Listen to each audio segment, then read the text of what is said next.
Atas petunjuk penyelamat kita dan menurut ajaran ilahi,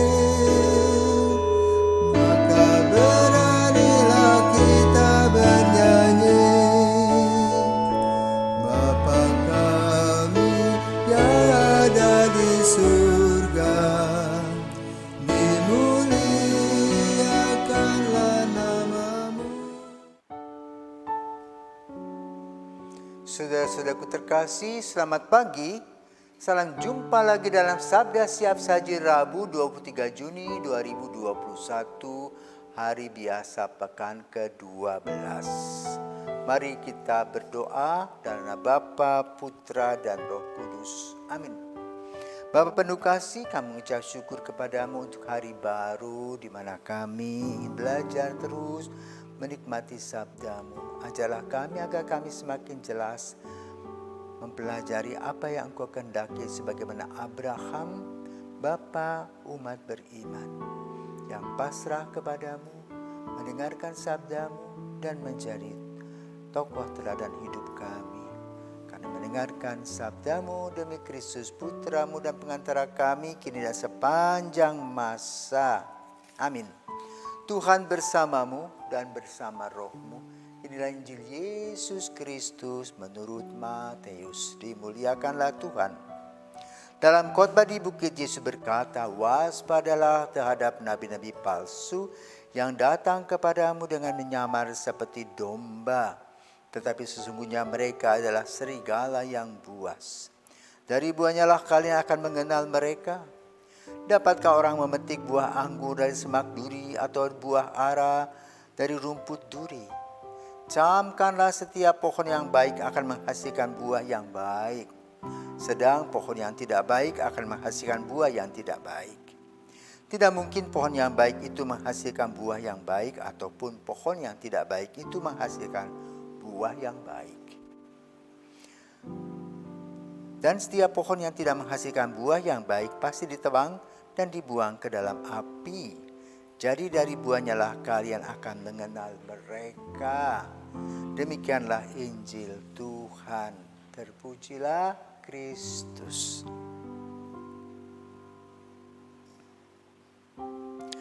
Kalau kita berbicara tentang perkawinan, maka kita akan membahas tentang bibit, bebet, bobot. Dari manakah asal orang itu? Bagaimana keturunannya? Apakah sehat? Apakah mempunyai moral yang baik? Apakah jujur, bertanggung jawab? Atau sebaliknya pemain judi, pemabuk, dan juga pemain perempuan? Maka sebelum terjadi persekutuan, orang harus tahu latar belakang supaya hidupnya nyaman dan aman. Hari ini Yesus membahas tentang kepalsuan.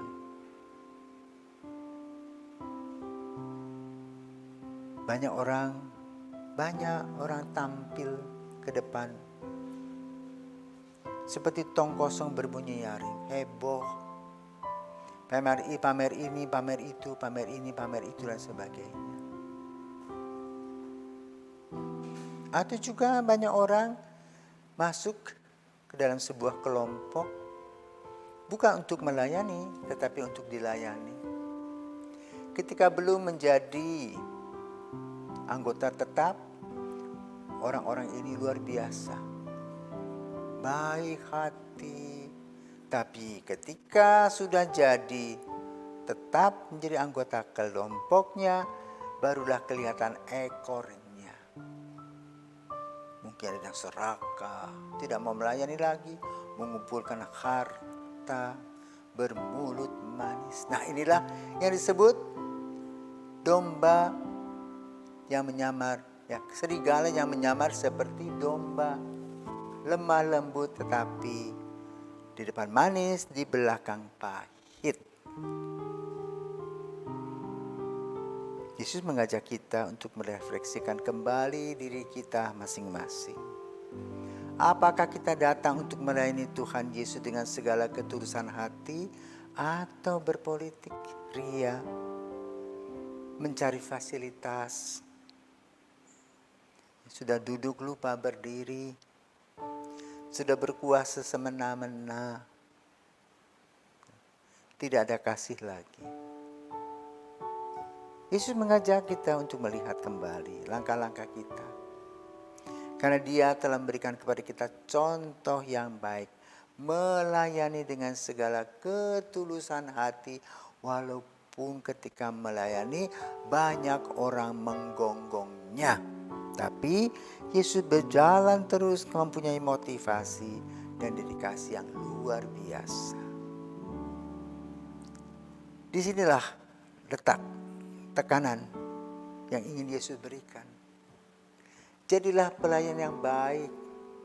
Bukan jadilah pelayan yang hanya ingin mengumpulkan kekuasaan, harta benda, kesenangan pribadi, dan mengatasnamakan orang-orang lain. Ini merupakan dosa. Seorang pelayan yang baik, pemimpin yang baik akan melayani bawahannya dengan sungguh-sungguh. Dan banyak contoh yang kita bisa ambil dalam gereja Katolik, yaitu kehidupan para santo santa.